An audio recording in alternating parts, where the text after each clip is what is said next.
मौला मेरा आका मेरा रहमत का नबी है।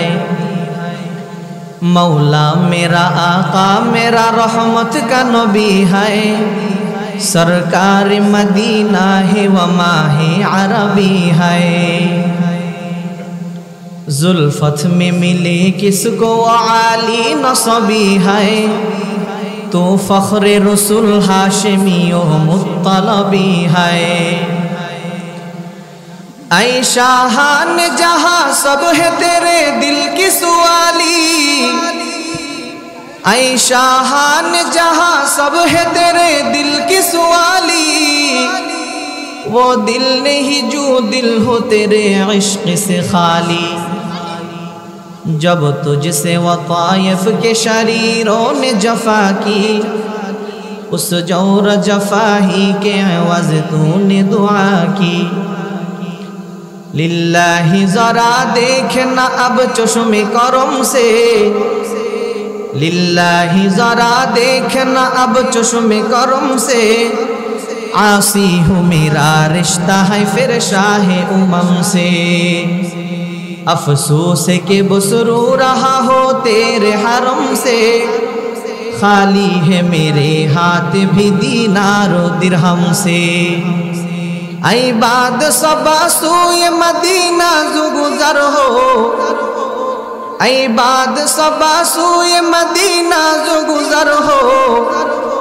कुछ साक़िए कौसर मेरा गम के खबर लो।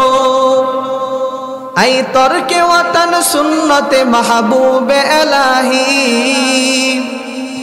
ऐ तर्के वतन सुन्नत महबूब इलाही। यही है नबूवत की सदाकत की गवाही। यही है नबूवत की सदाकत की गवाही। मोहब्बतेर साथे एक बार नबीजिर शाने दुरूद इब्राहिम पढ़ी सकलेई जबान खुले।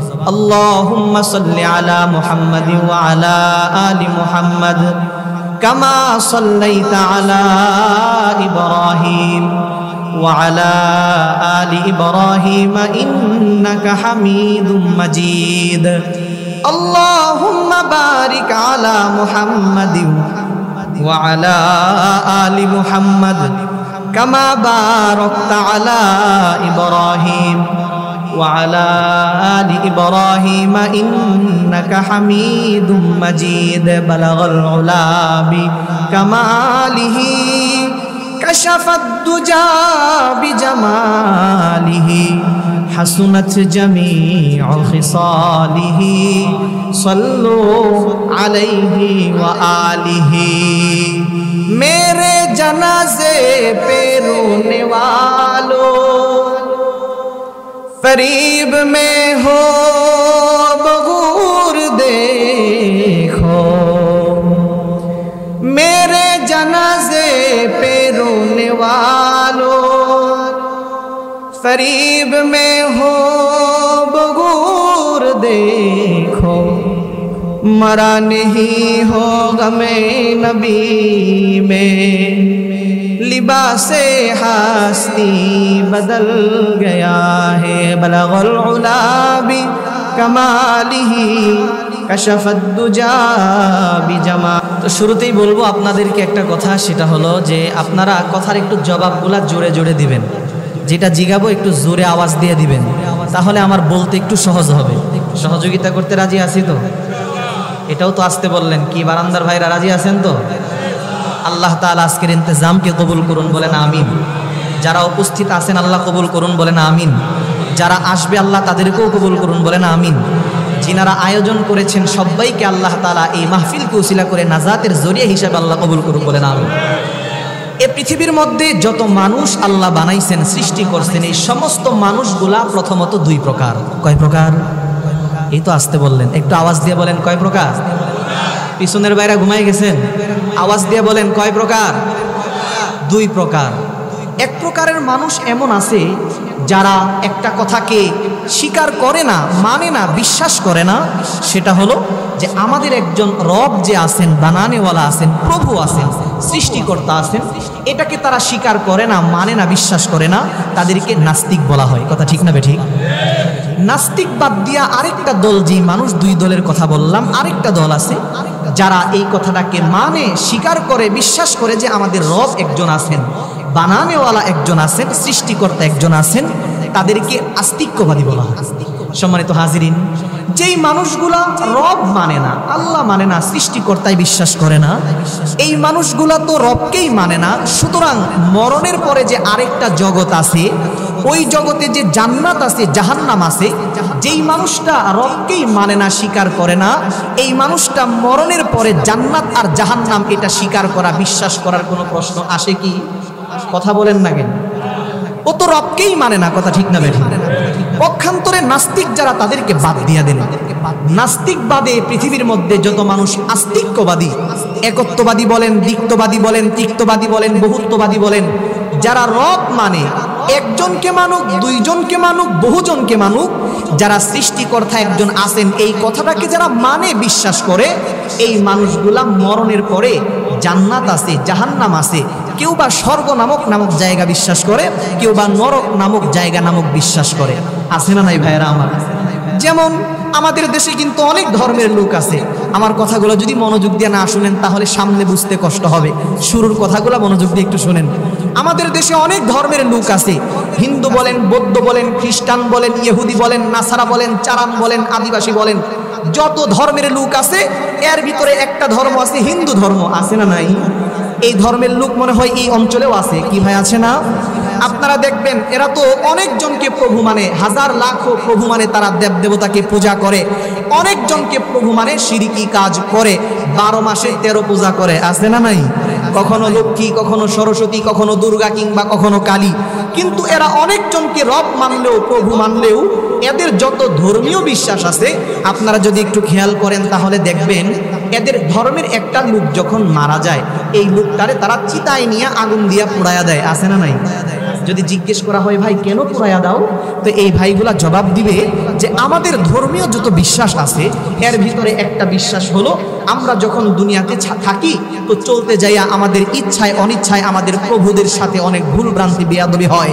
আমাদের বিশ্বাস হলো আমরা যদি ভুলগুলারে ক্ষমা না কইরা আমাদের ধর্মের কোনো একটা লোককে যদি পরপারে পাঠাইয়া দেই, তাহলে আমাদের বিশ্বাস হলো এই লোকটাকে নরকে যাইতে হবে।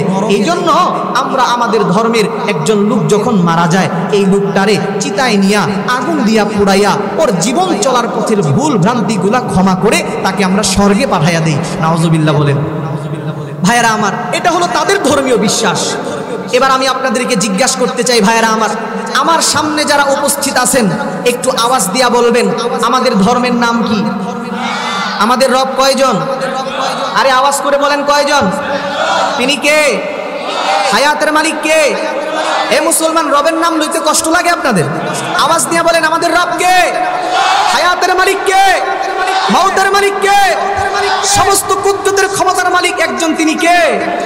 ओ मेरे रब है मेरे सब है मेरे पालने वाला है, ओ मेरे रब है मेरे सब है मेरे पालने वाला है, ओ मेरे दिल में हिदायत का बाती जलने वाला है, ओ मेरे दिल में हिदायत का बाती जलने वाला है। ईमानी आवाज दिया बोलें तिनी के? बंधुरा आमार भाईरा आमार, আমি আপনাদেরকে উদাহরণ দিয়ে একটা মাত্র কথা বুঝাইতে চাই। একজন হিন্দু হইয়া নিজের জীবনের শেষে আগুন দিয়া পোড়ায়া হইলেও স্বর্গে যাইতে চায়। আমি আপনি মুসলমান, আমরা হলাম একত্ববাদী। আমাদের রব হলো কয়জন? আমরা একজনকে রব মাইনা একত্ববাদী হইয়া আমরা তো মরণের পরে জান্নাতেই যাইতে চাই। আওয়াজ দিয়ে বলেন কথা ঠিক কিনা? ও মুসলমান ভাইয়েরা আমার, সময় যেহেতু লম্বা চড়া করার কোনো সুযোগ নাই, একটু দ্রুত আগায়া যাই।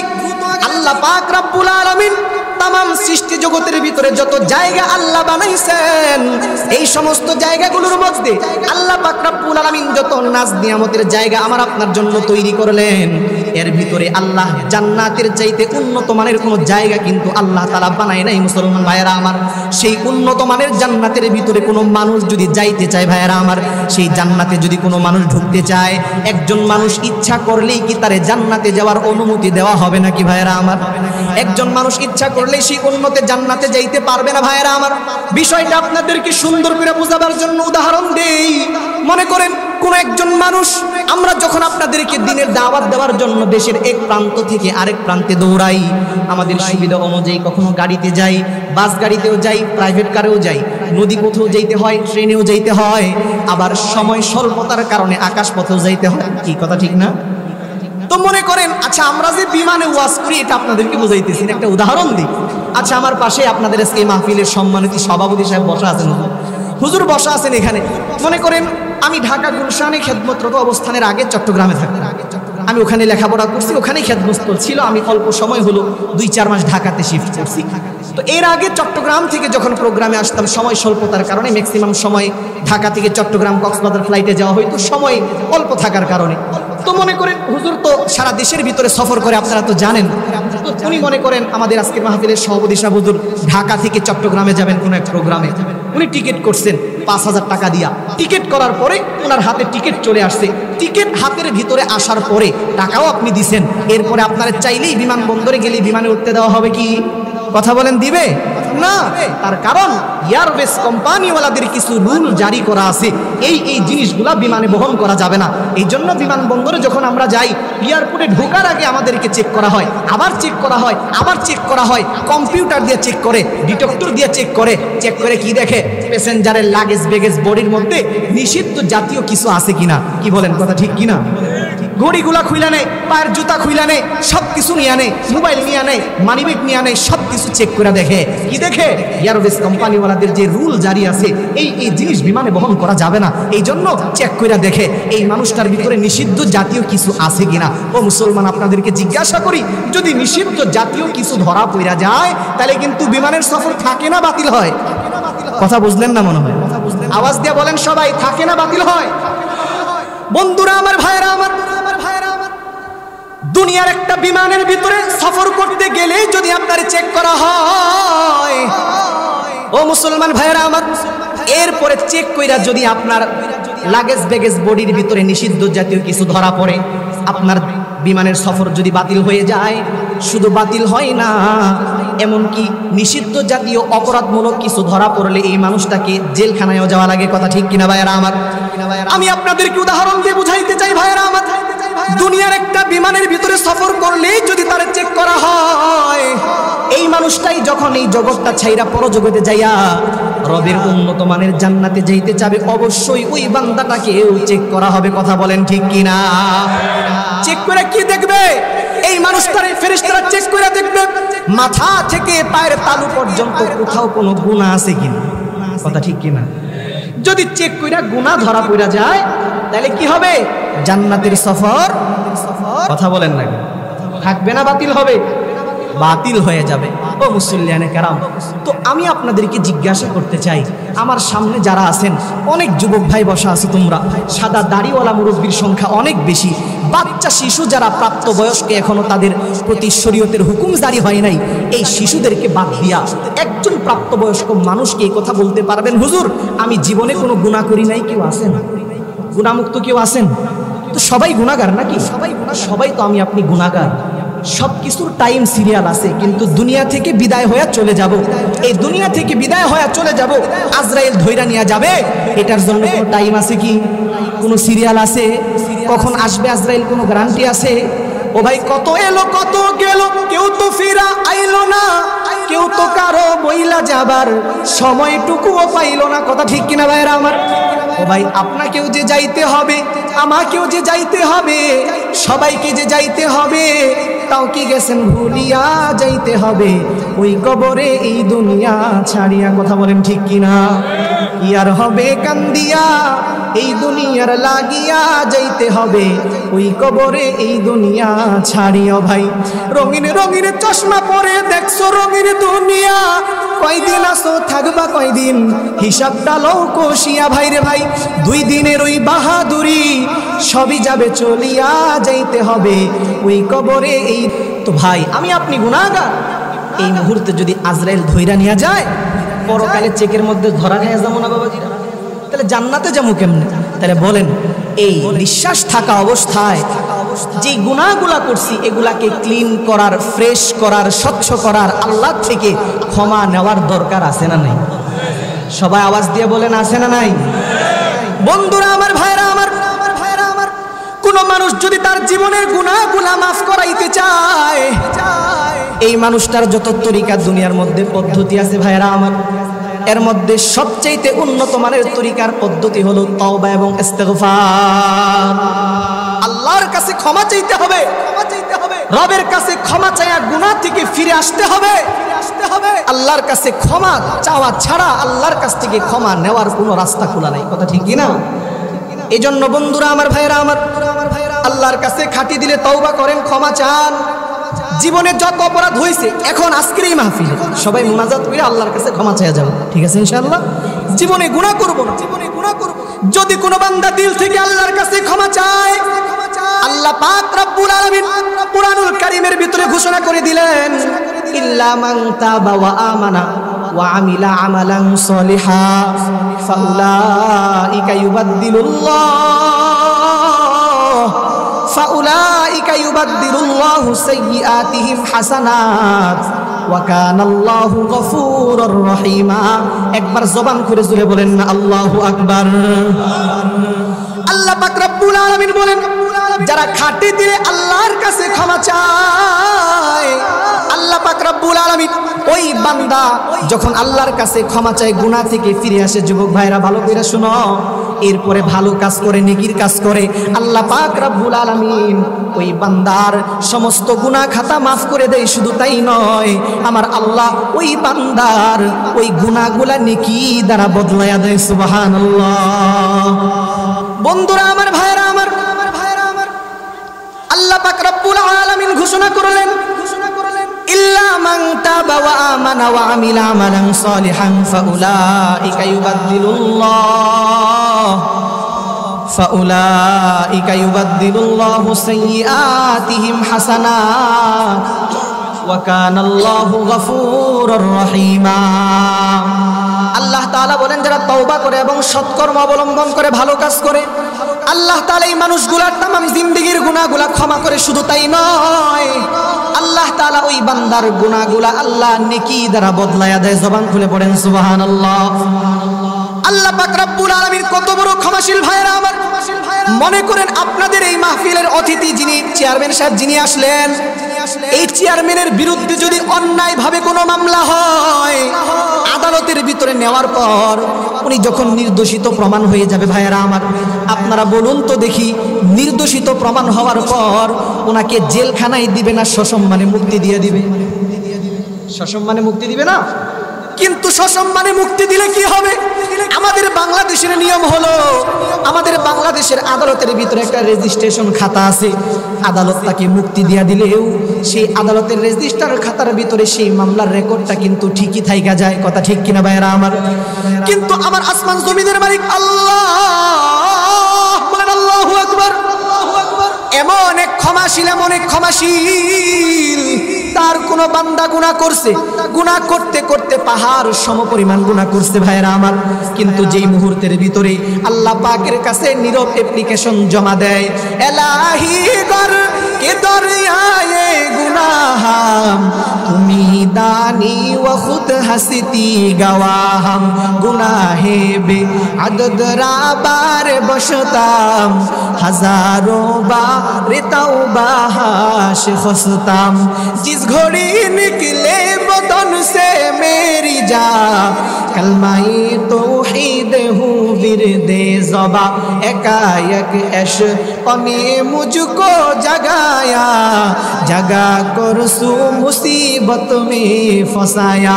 একটা জবান বন্ধ রাখেন না, জোরে বলেন একবার আল্লাহু আকবার। যেই মুহূর্তের ভিতরে রবকে ডাক দিয়া বলেন ওগো রব্বুল আলামিন, একবার তওবা করছি আবার সেই গুনার মধ্যে লিপ্ত হইছি, আবার তওবা করছি আবার সেই গুনার মধ্যে লিপ্ত হইছি, আবার তওবা করছি আবার শয়তানের ধোঁকায় পড়া আবার গুনার মধ্যে লিপ্ত হইছি।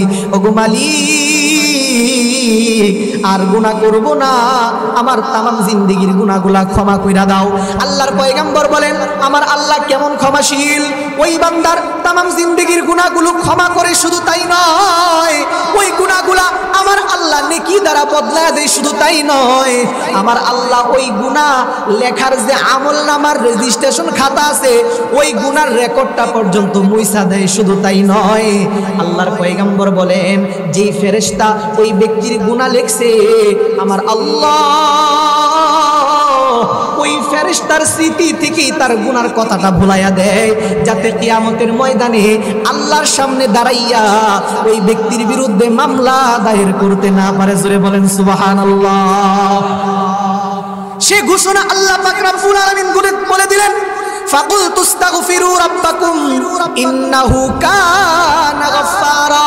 এরে বান্দা, অপরাধ যতই করছো না কেন আল্লাহর কাছে ক্ষমা চাও। মনে রাখবারে বান্দা, আমার আল্লাহ কিন্তু সিরিয়াস মানের ক্ষমাশীল। কি তর্জমা করলাম? চূড়ান্ত মানের ক্ষমাশীল, সিরিয়াস মানের ক্ষমাশীল। ভাইয়েরা আমার, বন্ধুরা আমার, আল্লাহ পাক রব্বুল আলামিন কত বড় ক্ষমাশীল বিষয়টা আমি আপনাদেরকে সুন্দর করে বোঝাবার জন্য হাদিসের একটা ঘটনা বলি আমি আমার বয়ান শেষ করে দিব ইনশাআল্লাহ। বন্ধুরা আমার, ভাইয়েরা আমার, সাইয়্যিদিনা ফারুক আযম রাদিয়াল্লাহু তাআলা আনহু একদিন ঘর থেকে বের হইছেন কোথাও যাওয়ার প্ল্যান কইরা, পথগুলি চলা শুরু করে দিল। ভাইয়েরা আমার, যাইতে যাইতে অল্প কিছু দূর যাওয়ার পরে তাকায়া দেখে মেইন রাস্তার পাশে একজন নওজোয়ান যুবক সাহাবী রাস্তার পাশে বইসা বইসা এমন ভঙ্গিমায় কান্না করতেছে। ভাইয়েরা আমার, এই যুবকের কান্নাটা দেখা হযরতে ওমর ফারুক রাদিয়াল্লাহু তাআলা আনহুর চোখের মধ্যে পানি চলে আসলো। ভাইয়েরা আমার, ও মুসলমান, একটু ভালো কইরা লক্ষ্য কইরা কথাগুলা শুনেন। হযরতে ফারুক আযমের মতো শক্ত দিলের মানুষ, যার সম্পর্কে নবীজি বলছেন আসাদুহুম ফি আমরিল্লাহি ওমর, সিদ্দিক আকবরের ব্যাপারে নবীজি বলেন আরহামু উম্মতি বি উম্মতি আবু বকর। ও মুসলমান ভাইয়েরা আমার, হযরতে ওমর ফারুক রাদিয়াল্লাহু তাআলা আনহুর অন্তরটা কি পরিমাণে শক্ত ছিল। ভাইয়েরা আমার, একটা কথা বললে আপনারা ভালো বুঝবেন। ইসলামের শুরুর যুগে বন্ধুরা আমার, যুদ্ধের ময়দান থেকে সাহাবায়ে কেরাম যখন লোকদেরকে বন্দী করে ধইরা নিয়ে আসছে, এই লোকদেরকে ধইরা নিয়ে আসছে, এবার তাদেরকে শাস্তি দিবে, জেলখানায় দিবে। কিন্তু যাদেরকে ধইরা নিয়ে আসছে এবার শাস্তি দিতে যাবে, সাহাবায়ে কেরাম তাকায়া দেখে যাদেরকে বন্দী কইরা ধইরা নিয়ে আসছে কেউ চাচা হয়, কেউ বাপ হয়, কেউ বাবা হয়, চাচা হয়, ভাই হয়, এক কথায় নিজের আপনজন হয়। এই নিজের আপনজনদেরকে কি করা যায়? যদিও আপনজন, কিন্তু এরা তো আল্লাহর দুশমন হয়ে গেছে, নবীজির দুশমন হয়ে গেছে, ইসলামের দুশমন হয়ে গেছে। কথা ঠিক কিনা ভাইয়েরা আমার? এই আপনজনদের ব্যাপারে কি সিদ্ধান্ত নেওয়া যায়, এই বিষয়টা ডিসকাসিং করার জন্য সাহাবায়ে কেরাম নবীজির সঙ্গে একটা পরামর্শের মধ্যে বসে গেল। ভাইয়েরা আমার, ওই পরামর্শের ভিতরে সাহাবায়ে কেরাম এক একজন এক এক পরামর্শ দিতেছিল। এমন মুহূর্তের ভিতরে ফারুক আযম কি পরামর্শ দিল ভাইয়েরা আমার, হয়তো আপনাদের অনেকেরই জানা আছে। ফারুক আযম ডাক দিয়া বলতেছে, গো পয়গম্বর, আমরা যাদেরকে রণাঙ্গন থেকে ধইরা নিয়ে আসছি এরা যদি আমাদের বাবা, চাচা, ভাই হয়, কিন্তু এরা তো ইসলামের দুশমন হয়ে গেছে, আপনি নবীজির দুশমন হয়ে গেছে, আল্লাহর দুশমন হয়ে গেছে। যারা আল্লাহর দুশমন হয়ে যায়, আপনি নবীজির দুশমন হয়ে যায়, আমরা তাদেরকে খেয়াল যেই লোকটা দেয় এর চাইতে শক্ত দিলের মানুষ আর কে হইতে পারে? জোরে বলেন, কথা ঠিক কিনা? সেই শক্ত দিলের মানুষটা একটা যুবক সাহাবীর কান্না দেখা চোখের পানি রক্ষা করতে পারলো না। ভাইয়েরা আমার, এর যুবক ভাইরা দিলের কানটা লাগাইয়া তোমরা মনোযোগ দিয়ে শুনবা।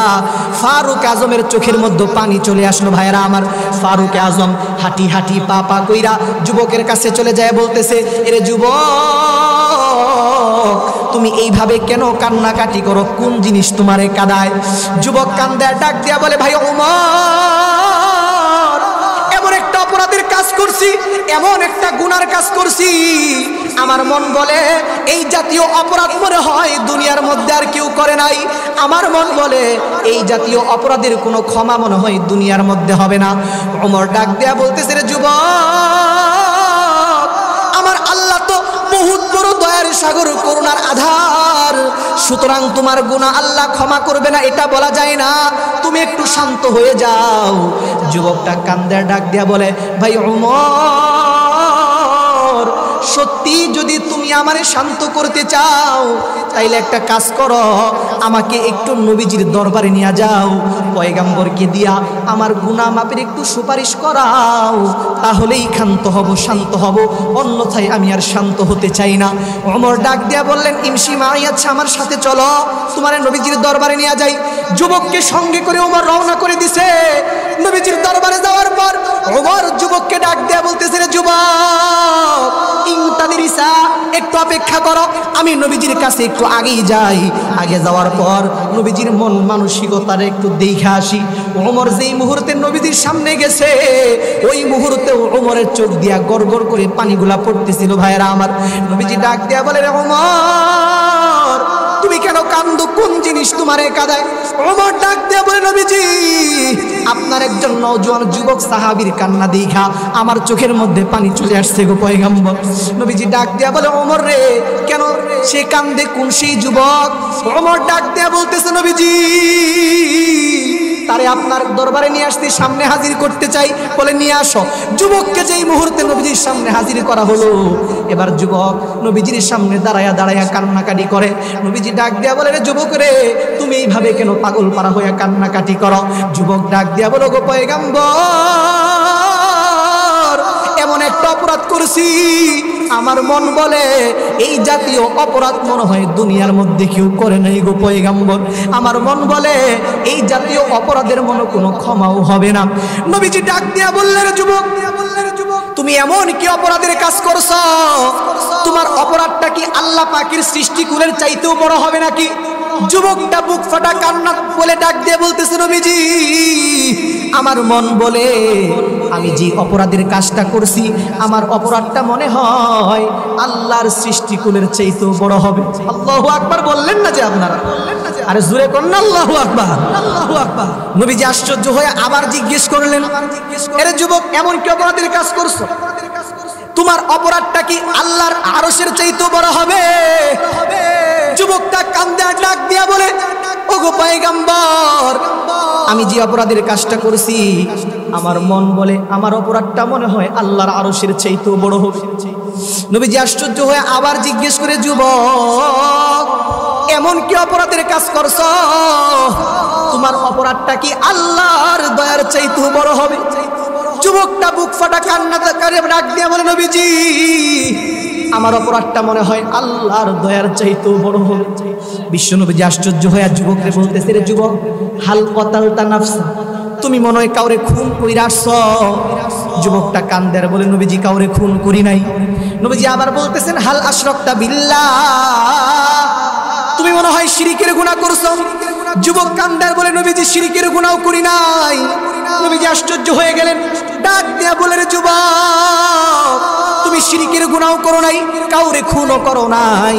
এবার যদি তোমারে জিজ্ঞেস করি কি অপরাধ করছো, তুমি বলো তোমার অপরাধটা আল্লাহর আরশের চাইতেও বড় হবে, আল্লাহর দয়ার চাইতেও বড় হবে, আল্লাহর সৃষ্টিকুলের চাইতেও বড় হবে। এরে যুবক, এবার যদি তুমি তোমার গুনার বর্ণনাটা আমারে না দাও, আমি নবী কেমনে বুঝবো তুমি কত বড় গুনার কাজ করছো, অপরাধের কাজ করছো? ভাইরা আমার, বন্ধুরা আমার, যুবক যখন গুনার বর্ণনাটা দিতে যাবে মনে হয় বুকটা ফাইটা মারা যাবে, শরীরের মধ্যে কম্পন তৈরি হয়ে গেল, মনে হয় যেন যুবকটা কলিজা ফাইটেই মারা যাবে। যুবকটা বুক ফাটা কান্না দিয়া নবীজিকে ডাক দিয়া বলে, ওগো পয়গম্বর, আমি বড়ই দুশ্চরিত্র যুবক, আমি বড়ই দুশ্চরিত্র যুবক, আমি আমার জীবিকা নির্বাহ করার জন্য, আমি আমার সংসার ফ্যামিলিটা চালানোর জন্য আমি একটা কাজ বাইছে নিছি। আমার কাজটা হইল, একজন মানুষ যখন মারা যায়, এই মানুষটারে যখন কবরস্থ করা হয়, আমি ওই রাত্রের ভিতরেই তার আপনজনের চোখগুলাকে ফাঁকি দিয়া কবরস্থানে যাইয়া ওই কাফনের কাপড়গুলা চুরি কইরা বাজারে বিক্রি করে আমি আমার জীবিকা চালাই। নবীজি ডাক দিয়া বললেন, এরে যুবক, যুবক এরপর কি হলো বলো? যুবকটা ডাক দিয়ে বলতেছে, গো পয়গম্বর, আজ থেকে 3 দিন আগের ঘটনা। মদিনার ভিতরে একটা সুন্দরী আনসারী সুশ্রী মেয়ের মরণ হলো। তাকে যখন কবরস্থ করে দেওয়া হলো, আমার কানে সংবাদ পৌঁছে গেল। ওই রাত্রের ভিতরেই আমি তার আপনজনের চোখগুলাকে ফাঁকি দিয়া কবরস্থানে চলে গেলাম। কবরটা খনন করলাম। কবরটা খনন কইরা আমি ওই যুবতী মেয়ের শরীর থেকে 5টা কাফনের টুকরা হাতের মধ্যে নিলাম। এরপর চলে আসবো গো নবীজি। এমন মুহূর্তের ভিতরে শয়তান আমার ঘাড়ের ভিতরে সোয়ার হলো। শয়তান যেন আমারে ডাক দিয়া বলতেছিল, রে যুবক, তুই কি শুধুমাত্র 5টা কাফনের টুকরা নিয়ে খুশি হয়ে গেলি? একটাবার কবরের মধ্যে টর্চ লাইট মাইরা তাকায়া দেখলি না কবরের মধ্যে যারে সমাধিত করা হয়েছে এমন সুন্দরী মেয়ে জীবনে কোনোদিন দেখোস নাই? এরে যুবক, এবার যদি তোর মন যা চায় তুই তাই করতে পারবি। তোকে কেউ বাধা দিবে না, মেয়েটাও তোরে বারণ করতে পারবে না। তুই তোর মনের চাহিদাও পূরণ করতে পারবি। যুবকটা কান্দে ডাক দিয়ে বলো, গো নবীজি, শয়তানের প্ররোচনায় আমি ফাইসা গেলাম। কবরস্থানের ভিতরে আমি গুনার কাজে লিপ্ত হয়ে গেলাম। ওগো পয়গম্বর, এরপর যখন আমি চলে আসবো গো নবীজি, এমন মুহূর্তের ভিতরে মনে বলতেছিল, আমার মনে হইতেছিল, আমার মন বলতেছিল, মনে হয় কে যেন আমার পিছন থেকে ডাইকা ডাইকা কয়, এরে যুবক, এটা তুই কি করলি? আমার মন বলতেছে মনে হয় মেয়েটাই যেন আমারে ডাকতে ডাকতে কয়, এরে আল্লাহর বান্দা যুবক, এটা তুই কি করলি? কবরস্থানের সমস্ত মুর্দা ব্যক্তিদের মাঝখান থেকে আমার কাফনের কাপড়গুলা নিয়ে গেলি, আল্লাহর সামনে আমাকে অপরাধী হিসাবে দাঁড় করাবার মতো ব্যবস্থা কইরা দিয়া গেলি, এটা তুই কি করলি? যুবকটা কাঁদতে ডাক দেয়া বলো, গো নবীজি, আমার মন বলতেছিল এগুলা যেন কে আমারে বলে। আমি আর স্থির থাকতে দাঁড়ায় থাকতে পারলাম না গো পয়গম্বর। আমি কাফনের কাপড়গুলা সঙ্গে সঙ্গে কবরে ফালাইয়া দিলাম। উঠিয়ার পরি এমনটা কইরা একটা দৌড় মারলাম। আজকে 3টা দিন হয়ে গেল গো নবীজি, এখনো পর্যন্ত ঘরে যাই নাই, বাড়ি যাই নাই। আমি আমার সন্তানদের কোনো খোঁজ খবর নেই গো পয়গম্বর। এই যে এত বড় অপরাধের কাজ করছি, আমার এই অপরাধের কোনো ক্ষমা দুনিয়ার মধ্যে হবে নি গো পয়গম্বর। বিশ্বনবীজির সমস্ত কথা শুনে আশ্চর্য হয়ে গেলেন। ডাক দিয়া বললেন, এরে যুবক, সত্যি তো তুমি একটা সাংঘাতিক মানের অপরাধ করছো। যেই মুহূর্তের ভিতরে পয়গম্বর আরবি সাল্লাল্লাহু আলাইহি ওয়াসাল্লাম ডাক দিয়া বললেন, এরে যুবক, সত্যি তো তুমি একটা সাংঘাতিক মানের অপরাধ করছো।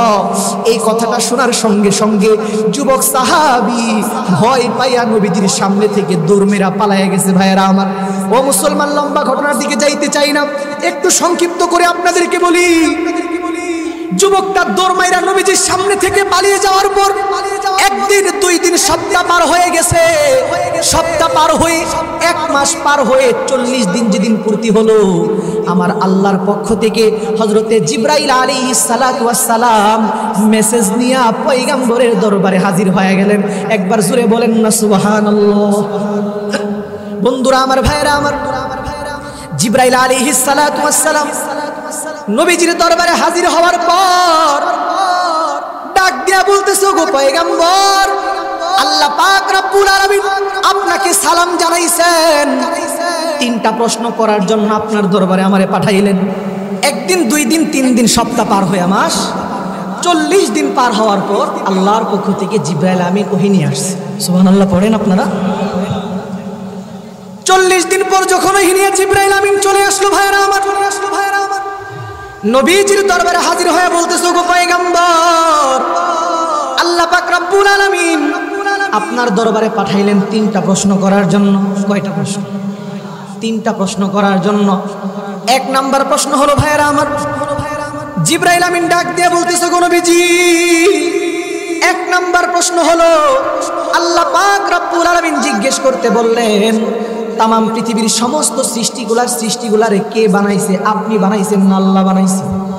কে বানাইছে আমাদের? সবাই বলেন, আমাদের সৃষ্টিকর্তাকে।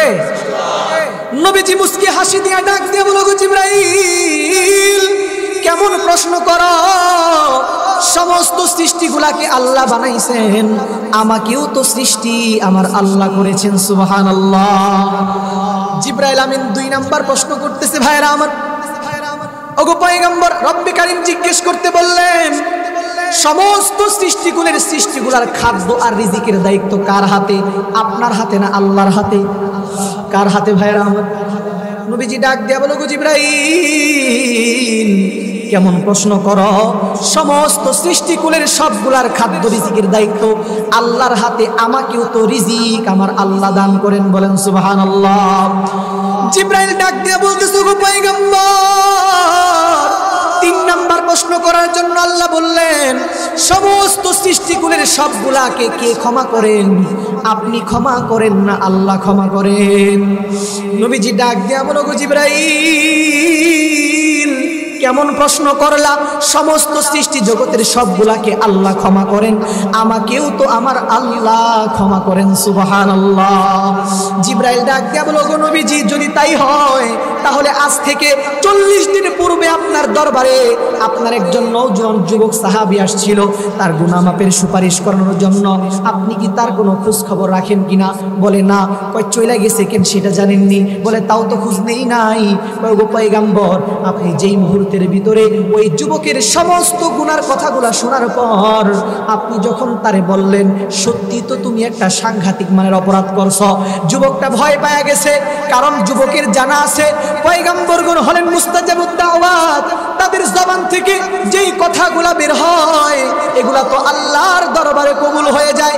ওই মুহূর্তে যদি তার হকে আপনার জবান থেকে কোনো কথা বের হয়ে যায়, এটা তো আল্লাহর দরবারে কবুল হয়ে যাবে, তার মুক্তি পাওয়ার কোনো সম্ভাবনা থাকবে না। এই জন্য আল্লাহর বান্দা ভয় পাইয়া দৌড় মাইরা আপনার দরবার থেকে পালাইয়া গেছে। কই গেছে জানেননি? কয় খোঁজ তো আমি রাখি নাই। এবার জিবরাইল আমিন কারগুজারি শোনায়, ডাক দিয়া বলো, গো নবীজি, আল্লাহর বান্দা যুবক আপনার দরবার থেকে দৌড় মাইরা পালাইয়া মদিনার ভিতরে সবচেয়ে উঁচু পাহাড় যেটা আছে এই উঁচু পাহাড়ের মধ্যে চলে গেছে। আল্লাহর বান্দা ওই পাহাড়ের চূড়ায় আগাইতে আগাইতে সবচেয়ে উঁচু জায়গার মধ্যে উঠা আল্লাহ পাকের কুদরতি পায়ে সিজদায় পড়ে গেছে। একবার কন্যা আল্লাহু আকবার। আল্লাহ পাকের কুদরতি পায়ে সিজদায় পড়ে কান্দে, চোখের পানি ফালা, রবকে ডাক দিয়ে বলো, গো রব্বুল আলামিন, এমন একটা অপরাধ করেছি গো আল্লাহ, যেই জাতীয় অপরাধ মনে হয় দুনিয়ার মধ্যে আর কেউ করে নাই, যেই জাতীয় অপরাধ তোমার পয়গম্বর পর্যন্ত ক্ষমার অযোগ্য মনে করে গো আল্লাহ। অপরাধী বান্দা আগাইতে আগাইতে পাহাড়ের চূড়া পর্যন্ত আগাইলাম, এর চাইতে উপরে যাওয়ার মতো কোনো শক্তি ক্ষমতা নাই। এর চাইতে উপরে যাওয়ার মতো শক্তি যদি আমার থাকতো গো আল্লাহ, আমি তোমার আরশে আজিমের বাড়িতে যাইয়া তোমার কুদরতি পায়ের মধ্যে সিজদায় পড়ে যাইতাম গো আল্লাহ। ওগো রব্বুল আলামিন, অপরাধী বান্দা আগাইতে আগাইতে পাহাড়ের চূড়া পর্যন্ত আগাইলাম। ওগো আল্লাহ, আমার তামাম জিন্দেগীর গুনাহ সহ আমার এত বড় অপরাধটা তুমি ক্ষমা কইরা দাও। জিবরাইল ডাক দিয়ে বলো, গো নবীজি, এরপরে যে যুবক সাহাবী কান্না শুরু করেছে, কাঁদতে কাঁদতে চোখের পানির পরিবর্তে রক্ত বাহির হওয়া শুরু হয়ে গেছে, জবানের কণ্ঠ পর্যন্ত হারায়া ফেলছে, এখন আর তার কণ্ঠে কোনো আওয়াজ নাই, শরীরটা কঙ্কালের মতো শুকায়া গেছে, চামড়াটা হাড্ডির সঙ্গে লাগিয়ে গেছে, কান্না করতেছে তো আল্লাহর কাছে ক্ষমা চায়। আমার আল্লাহ আপনার দরবারে আমারে পাঠাইলেন একটা মেসেজ দেওয়ার জন্য, সংবাদ দেওয়ার জন্য। আপনি এই মুহূর্তের ভিতরে আপনার বড় বড় সাহাবী যারা আছে এদেরকে দিয়া ওই পাহাড়ের চূড়া থেকে আপনার নওজোয়ান যুবক সাহাবীকে উদ্ধার করে নিয়ে আসেন।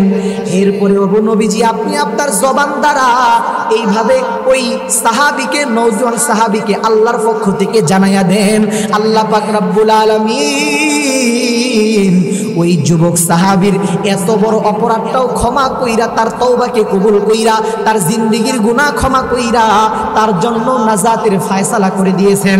একটা জবানও বন্ধ রাখেন না, ঈমানি আওয়াজ দিয়া বলেন সুবহানাল্লাহ। সে কথাই তো আল্লাহ ঘোষণা করলেন, ফাকুল তুস্তাগফিরু রাব্বাকুম ইন্নাহু কানা গফফারা। ও মুসলমান, অপরাধ যতই করছেন না কেন আল্লাহর কাছে ক্ষমা চান। আমার আল্লাহ কিন্তু সিরিয়াস মানের ক্ষমাশীল। কেমন ক্ষমাশীল মুসলমান ইমানদার? যেই জাতীয় অপরাধগুলা পয়গম্বর পর্যন্ত ক্ষমার অযোগ্য মনে করেন, এগুলাও ক্ষমা করেন তিনি। আওয়াজ দিয়া বলেন কে? আর আওয়াজ দিয়া বলেন কে? এই জন্য এই গুনাহ ক্ষমা করানোর জন্য আল্লাহর কাছে ক্ষমা চাওয়ার দরকার আছে না নাই? দিল থেকে তওবা করেন। ও সাদা দাড়িওয়ালা মুরব্বী বাবারা, বয়স 50-60 বছর হয়ে গেছে, না জানি কখন মৌতের ডাক আইসা যায়। এর যুবক ভাইরা তওবা করো, আল্লাহর কাছে ক্ষমা চাও। মনে করতেছো লম্বা হায়াত পাইবা, এরপরে তওবা করবা। তুমি কি ফেসবুকে দেখো না? তুমি কি খবরের মধ্যে দেখো না? বর্তমানে যত মানুষ মারা যায় অধিকাংশ তোমার আমার মতো যুবক বয়সেই মারা যায়। কি যুবক ভাইরা কথা ঠিক কি না? এই জন্য যুবক তোমাদেরকে একটু বইলা যায়, যেহেতু আমিও যুবক, যুবক ভাইদেরকে নিসবত করে বললাম, আর কত কাল দিবা ফাঁকি ও যুবক ভাই, সময় যে ভাই নেই যে বাকি। আজরাইল তো লইবে ডাকি, আজরাইল তো লইবে ডাকি, কারো মানা তো শুনবে না। এই যে নয় ভাই আসল বাড়ি, কবর যে ভাই আসল ঠিকানা। জোরে বলেন কথা ঠিক কিনা? ও ভাই এই দুনিয়ার মায়ায় পড়ে করছো কত বাহানা। এই যে নয় ভাই আসল বাড়ি, কবর যে ভাই আসল ঠিকানা। ভাই বন্ধু বান্ধব যারাই ছিল একে একে সব হারালো। তুমি আমি কেউ রব না, দিতে হবে রওয়ানা। এ যে নয় ভাই আসল বাড়ি, কবর যে ভাই আসল ঠিকানা। কথা বলেন ঠিক কিনা? এই জন্য আল্লাহর কাছে ক্ষমা চান। আজকের সুন্দর মাহফিলের আয়োজন আপনাদের এই অত্র শালনা পশ্চিম বাজার জামে মসজিদ ও ব্যবসায়ীদের উদ্যোগে আজকে মাহফিল, মসজিদ এবং ব্যবসায়ীরা কষ্ট করে আয়োজন করছে। আপনারা খুশি না বেজার? কথা বলেন খুশি না বেজার? এখানে ওয়াইজেনে কেরাম আসছেন, প্রধান মেহমান অল্পক্ষণের ভিতরে আসবেন। আমি হয়তো আর 5 মিনিটে ছেড়ে দিব, তবে আমি আপনাদেরকে এই কথাগুলো যে বললাম 1 ঘন্টা সময়ের, কিছু হইলেও তো আপনাদেরকে আল্লাহ পাক রব্বুল আলামিন ক্ষমাশীল, তওবা করার দরকার আছে না নাই বলেন? এটা কিছু হইলেও তো বুঝাইতে পারছি, কি বুঝেন নাই? এই জন্য তওবা করার দরকার আছে না নাই? তো গুনাহ মাফ করানোর অনেক তরিকা পদ্ধতি আছে। অন্যতম তরিকা পদ্ধতি হলো যে গুনাহ মাপের আশা কইরা আল্লাহর রাস্তায় কিছু করা, দ্বীনের জন্য কিছু করা। আমরা করতে রাজি আছি না ইনশাআল্লাহ? সবাই রাজি আছি তো ইনশাআল্লাহ?